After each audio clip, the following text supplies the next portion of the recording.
संध्या live, आवाज महाराष्ट्राचा। नमस्कार, मी गौरी, आपण पाहत आहात संध्या लाईव्ह। दौंड तालुक्यातील जरांगे पाटलांचे विचाराचे यांच्या मराठा सेवा वसंतराव साळुंखे दैनिक संध्या प्रतिनिधी संजय सोनवणे यांच्याशी मराठा समाजासाठी खऱ्या अर्थाने न्याय द्यायचा असेल तर दौंडचा जो उमेदवार मराठा आरक्षण देण्यासाठी प्रयत्न करीन आणि दौंड तालुक्याच्या सर्वांगीण विकासासाठी दूरदृष्टी असलेला योग्य उमेदवार असेल त्याची निवड करावी, असं वसंत साळुंखे यांनी मनोगत व्यक्त केलं आहे। त्यामध्ये तुम्ही आता विधानसभेची आज निवडणूक आहे आणि निवडणुकीमध्ये आपण ज्यावेळेस फॉर्म भरला त्यावेळेस तुमच्या मराठी सेवा जरांगे पाटलांच्या माध्यमातून तुम्ही रमेश थोरातांना पाठिंबा दिला होता, पण तुमचं वरवणच्या सभेमध्ये कुठंच नाव घेतलं नाही, काय नाही, म्हणजे काय असं म्हणजे कमतरता काय वाटली आणि आत्ता तुम्ही राहुल कुलकर्णींच्या संपर्कामध्ये आहात, काय वाटतं तुम्हाला? म्हणजे असं नाही, ज्यात वेळेस 4 तारखेला मी दौंडला माझा उमेदवारी अर्ज मागे घेतला, जरांगे पाटलांनी महाराष्ट्रभर सर्व उमेदवारांना आदेश दिले होते की सर्वांनी आपापले उमेदवारी अर्ज मागे घ्या आणि तुम्हाला त्या तालुक्यामध्ये जो निर्णय घ्यायचा आहे तो तुम्ही घ्या। अशा पद्धतीने निर्णय घेत असताना 4 तारखेच्या अगोदरही आता महाविकास आघाडीचे उमेदवार रमेश थोरात ते आमच्या संपर्कात होते।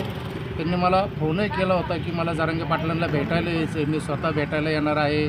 शिरूर हवेलीचे आमदार अशोक पवार आहेत, आंबेगावचे देवदत्त निकम उमेदवार, असं आपण एकत्रित जरांगे पाटलांना भेटायला जायचे। तिथं समाजाचा आम्हाला पाठिंबा मिळावा, आम्ही मराठा समाजासाठी मराठाच्या आरक्षणाच्या लढ्याला आम्ही जरांगे पाटलांच्या बरोबर राहू, मराठा समाजाच्या मागण्यांबद्दल आमचा तुम्हाला पाठिंबा राहील, अशा पद्धतीचं वक्तव्य केल्यामुळं मी 4 तारखेला उमेदवारी अर्ज माघारी घेऊन त्यांना पाठिंबा दिला आणि एकदम बिनशर्त दिला। त्यांनी जो शब्द दिला होता की मराठा समाजाच्या आरक्षणाला आमचा पाठिंबा राहील, त्यावेळेस आमची प्राथमिक चर्चाही झाली होती त्यांच्या प्रमुख लोकांशी की त्यांचा जो निवडणुकीचा जाहीरनामा असेल त्या जाहीरनाम्यामध्ये मराठा आरक्षणाच्या संदर्भातला उल्लेख केला जाईल। परंतु पाठिंबा दिल्यानंतर 4 तारखेपासून मला वरवणला शरद पवार साहेबांची सभा होईपर्यंत त्यांच्या जाहीरनाम्यामध्ये कुठेही त्यांनी उल्लेख केला नाही, त्यांच्या भाषणामध्ये पण मराठा समाजाबद्दल आरक्षणासाठी आम्ही प्रयत्न करू असा कुठेही उल्लेख केला नाही। याचा अर्थ असा त्याच्यातून निघाला की मराठा समाजाच्या मताची त्यांना गरज नाही। वरवणला पवारसाहेबांच्या सभेत ज्यांनी 4 तारखेला उमेदवारी अर्ज काढून घेतल्यानंतर जाहीर पाठिंबे दिले त्यामध्ये मग मी पण एक होतो, म्हणून वरवणच्या सभेत सगळ्यांची नावं घेतली गेली। जाणीवपूर्वक मराठा समाजाचा मी एक उमेदवार म्हणून माझं नाव डावलून त्या सभेमध्ये घेतलं नाही।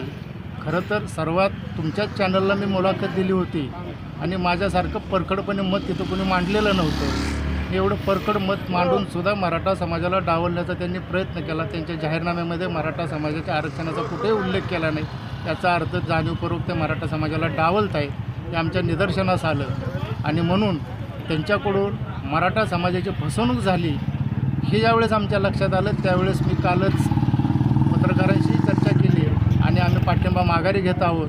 त्याच्याचबरोबर आम्ही महायुतीचे उमेदवार जे राहुल कोल आहेत त्यांचाही आम्ही जाहीरनामा वाचला। त्या जाहीरनाम्यामध्ये राहुल कोलांनी मराठा समाज, धनगर समाज, मुस्लिम समाज यांच्या आरक्षणासाठी मी प्रयत्न करत, यापूर्वी त्यांनी विधानसभेत अनेक वेळा मराठा समाजाच्या आरक्षणासाठी प्रश्न उपस्थित केलेले होते।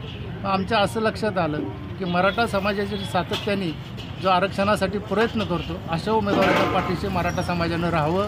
हा जो फसवा जाहीरनामा महाविकास आघाडीचा आहे रमेश थोरातांचा, तो फसवा आहे, समाजाची मराठा समाजाची दिशाभूल करणारा आहे।